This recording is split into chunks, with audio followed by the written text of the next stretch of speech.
నమస్తే welcome to our channel నేను సమ్రీన్ ఈ రోజు మనతో ప్రముఖ సీనియర్ జర్నలిస్ట్ డివిఎస్ గారు ఉన్నారు వారితో మాట్లాడదాం సార్ నమస్తే నమస్తే అమ్మా సార్ ఐపాక్ సర్వే రిపోర్ట్ మనం చూసినాం నిన్న సో ఆ రిపోర్ట్ చూసిన జగన్ గుండె గుబిల సో ఆయన మళ్ళీ పిఎంఓకి సందేశం పంపించినట్టు మనం వింటున్నాం మరోసారి పిఎం మోదీని కలవాలని చెప్పేసి ఆయన కోరుకుంటున్నారు దీని వెనకాల మర్మం ఏముంటుంది సార్ జగన్మోహన్ రెడ్డి ఇవాళ రేపు ఢిల్లీ పర్యటన అర్జెంటుగా ఆయన ఢిల్లీ ఎందుకు బయలుదేరుతున్నారు దీని వెనుక ఉన్నటువంటి సీక్రెట్ ఏంటి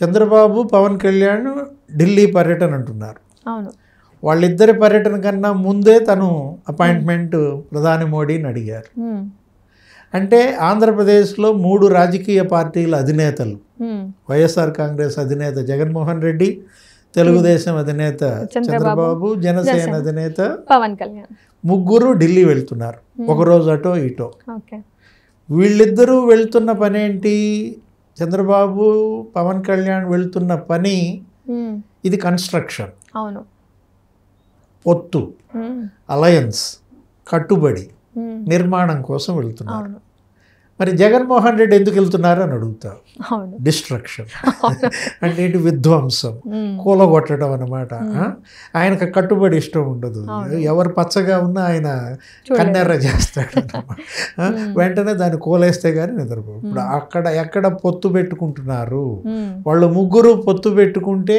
మరి నా పరిస్థితి ఏంటి అనే ఒక భయం జగన్మోహన్ రెడ్డికి ఇవాళ 9 రకాల భయాలు ఆయన నవరత్నాల సంగతి ఏమో కానీ నవభయాల్లో ఆయన బిక్క చచ్చిపోతున్నాడు అన్నమాట రా కదిలిరా అని చంద్రబాబు భయం ఒకవైపు శంఖారావం లోకేష్ భయం ఒకవైపు వారాహి 4 వారాహి 5 యాత్రలు పవన్ కళ్యాణ్ ఒక భయం నిజం గెలవాలని ఆమె ఉన్నారు ఎవరు మేడం భువనేశ్వర్ గారు అసలు ఇంకోవైపు చుట్టేస్తోంది పోనీ వీటన్నిటి నుంచి కూడా పైన మోడీ ఉన్నాడు కేంద్రం అనుకుంటే ఆ మోడీ షా వాళ్ళు కూడా చంద్రబాబు వైపు వెళ్తున్నారు బీజేపీ కూడా అలయన్స్కి వెళ్తోంది కాబట్టి ఇప్పుడు మోడీ భయం ఇక్కడ కింద ప్రజలు ఇవాళ అన్ని వర్గాల ప్రజల్లో తీవ్ర వ్యతిరేకత బీసీ ఎస్సీ ఎస్టీ ముస్లిం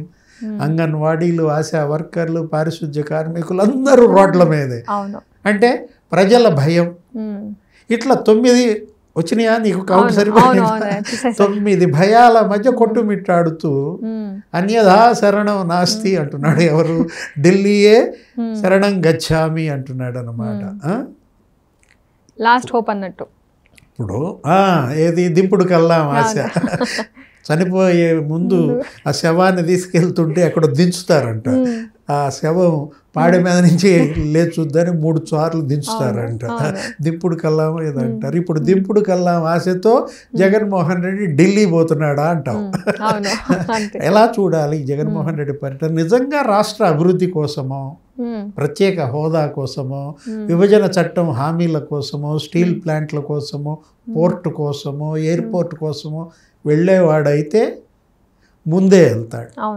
ఇవన్నీ సాధిస్తాడు ఇప్పటికే ఎందుకని ఇప్పటికి 5 ఏళ్ళు అవుతాను ఇప్పుడు దాకా సాధించింది ఇంకా ఈ 50 రోజుల్లో ఏం సాధిస్తాడు ఇప్పుడు ఏంటి అతను వెళ్తోంది ఈ పొత్తుని భగ్నం చేయటం కోసం మనం ఇందాక అనుకున్నట్టుగా నేను మీకు ఇన్నేళ్లుగా 5 ఏళ్లుగా మిమ్మల్ని మోసా బీజేపీ చెప్పిన మాటల్లా విన్నా డూడు బసవన్నల్లా మా ఎంపీలంతా తలలు ఆడిచ్చారు మీరు పెట్టిన బిల్లులన్నీ ఆమోదించాం ఉమ్మడి పౌరస్మృతి bill Jammu Kashmir bill article 370 వ్యవసాయ చట్టాలు 3 బిల్లులు ఆమోదించాం ఇప్పుడు మీరు చెప్పింది నేను ఏది కాదన్నాను మొత్తం 22 మంది ఎంపీలు 10 మంది రాజ్యసభ సభ్యులు అందరినీ మీకు సాగిలపరిచాం కదా జీ హుజూర్ అన్నాం కదా ఇంత చేశాం కదా ఇంకా చేస్తాను నేనే గెలుస్తాను అనే ఒక భరోసా ఇవ్వడం కోసం వెళ్ళాడు ఎవరి దగ్గరికి అమిత్ షా లేకపోతే మోడీ దగ్గరికి వెళ్ళారు వాళ్ళకి తెలుసు కదా. అవును. వాళ్ళకి ఈయన భరోసా ఇచ్చేదేంటి? హనుమంతుడి ముందు ఎవరన్నా కుప్పి గంతులు వేస్తారా? వాళ్ళు అసలే జై శ్రీరామ్ అంటున్నారు. రామాలయం దెబ్బకి ఇవాళ దేశం మొత్తం జై శ్రీరామ్ జై శ్రీరామ్. హనుమంతుడి ముందు కుప్పి గంతులు వేసినట్టు ఉంటుంది.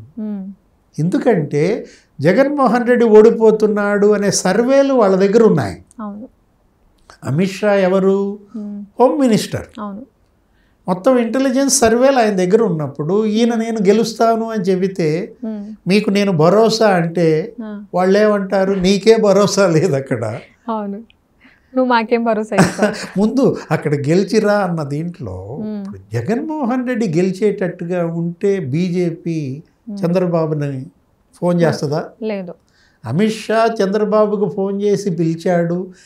10 రోజుల క్రితమో 12 రోజుల క్రితమో ఈయన వెళ్ళాడు ఢిల్లీ. వీళ్ళిద్దరూ అక్కడ భేటీ అయ్యారు. అప్పుడు అదే జరిగింది. చంద్రబాబు అమిత్ షా కలిసిన మరుసటి రోజే జగన్ ఢిల్లీ వెళ్ళి మోడీని కలిశాడు. దేఖేంగే అన్నాడంట. దేఖేంగే అంటే చూద్దాం అంటే ఏంటి? నువ్వు ఓడిపోవటం ఖాయం, నీ ఓటమి చూద్దామనే. ఎలా అనుకోవాలా? అతనికి అర్థం కాల. దేఖేంగే అంటే పొత్తు పెట్టుకుంటాడో తెలియదు, పొత్తు పెట్టుకోడో తెలియదు. దేఖేంగే అన్నాడు ఏంట్రా ఆయన అనుకుని బయటకు వచ్చాడు. క్వశ్చన్ మార్క్తో తిరిగి వచ్చేసారు. ఇప్పుడు మళ్ళా చంద్రబాబు పవన్ కళ్యాణ్ ఢిల్లీ వెళ్తున్నారు. ఇప్పుడు ఏం జరుగుద్దో అనే ఉద్దేశంతో కంగారు, భయం. జగన్మోహన్ రెడ్డికి ఎందుకు ఇంత కంగారు, ఇంత భయపడాల్సిన పరిస్థితి ఎందుకు వచ్చింది? ప్రజలు నిన్ను మోసం చేశారా? నువ్వు ప్రజలను మోసం చేసావా? ఇప్పుడు ప్రజలు నిన్ను నమ్మి ఒక ఛాన్స్ అడిగావు కదా అని చెప్పి 151 మందిని గెలిపించారు, 22 మంది ఎంపీలను గెలిపించారు. నువ్వేం చెప్పావు ఆ రోజు? నవరత్నాలు అన్నావు. ఒక్క రత్నం అన్నా వాళ్ళకి ఇచ్చావు పాపం. మద్యపాన నిషేధం అన్నాడు, మద్యం ఏరులై పారిచ్చాడు. Boom boom, president medal, 3 capitals, special status, ఏవైతే అతను సాధిస్తానన్నాడో అవి సాధించకుండా చీప్ లిక్కర్ ఇచ్చాడు. వాటి పేరుతో చీప్ లిక్కర్, స్పెషల్ స్టేటస్ పేరుతో చీప్ లిక్కరా? 3 క్యాపిటల్స్ పేరుతో చీప్ లిక్కర్ ఇస్తావా వాళ్ళకి? అంటే అంత వెర్రేళ్ళ ప్రజలు. నువ్వు చేస్తానన్నది ఏంటి, చేసింది ఏంటి? స్పెషల్ స్టేటస్ తెస్తానని స్పెషల్ స్టేటస్ చీప్ లిక్కర్ ఇస్తావా? 3 క్యాపిటల్స్ అభివృద్ధి చేస్తానన్నావు, విశాఖ అభివృద్ధి చేయలేదు, కర్నూలు అభివృద్ధి చేయలేదు, అమరావతి ఆపేసావు. 3 క్యాపిటల్స్ డెవలప్ చేయకపోగా 3 క్యాపిటల్స్ అని ఒక చీప్ లిక్కర్ వదిలేడు. ఇలా ప్రజలను అంత వెర్రాళ్ళను చేసిన జగన్మోహన్ రెడ్డి ఇప్పుడు ఒక్క ఛాన్స్, సెకండ్ ఛాన్స్ ఇవ్వండి అని అడిగే అర్హత కోల్పోయాడు. ముఖం చెల్లని పరిస్థితుల్లోనే అతను ముఖం చాటేశాడు. ప్రజల్లోకి వెళ్ళలేని పరిస్థితి, ఎవరిని కలవలేని పరిస్థితి. రైతులు, యువత, మహిళలు అందరిలో అశాంతి అన్నమాట. ఒక్క హామీ నెరవేర్చలేదు, 99% హామీలు అమలు చేశా అంటాడు. అతను చెప్పేది ఒకటి, చేసేది ఒకటి అనేది వాళ్ళ ప్రజల్లోకి వెళ్ళిపోయిన పరిస్థితుల్లో ప్రజలకు ముఖం చూపించలేక ఇక ఎక్కడ ముఖం చూపించడానికి వెళ్ళాడు? మోడీ ముఖం చూపించడానికి వెళ్తాడా? వైఫల్యాలతో కొట్టుమిట్టాడుతున్న జగన్మోహన్ రెడ్డి ఇవాళ ఏంటి చేతులారా చేసుకున్నాడు. సో ఇప్పుడు సార్, ఇప్పుడు ఆయన అపాయింట్మెంట్ దొరికే అవకాశాలు ఉందా? ఒకవేళ వెళ్తే ఆయనకు రెస్పాన్స్ ఎలా ఉంటుంది అనుకోవచ్చు? ఏముంది, దేఖేంగే. ఇప్పుడు మొన్న ఇచ్చిన సమాధానమే మళ్ళా ఇస్తాడు. అర్థం కాదు, ఆయన ఏం చెప్పాడో ఈయనకు అర్థం కాదు, ఈయనేం అడిగాడో వాళ్ళకి అర్థం కాదు. బయటకు వచ్చి జుట్టు బీక్కుంటాం, మళ్ళీ తాడేపల్లికి రావటం, మళ్ళా సిద్ధం అంటాడు. ఈసారి డైరెక్ట్ గా నీ ఓటమి చూద్దాం అంటారేమో. అంతే కదా, దేఖేంగే. Okay, thank you so much. నమస్తే.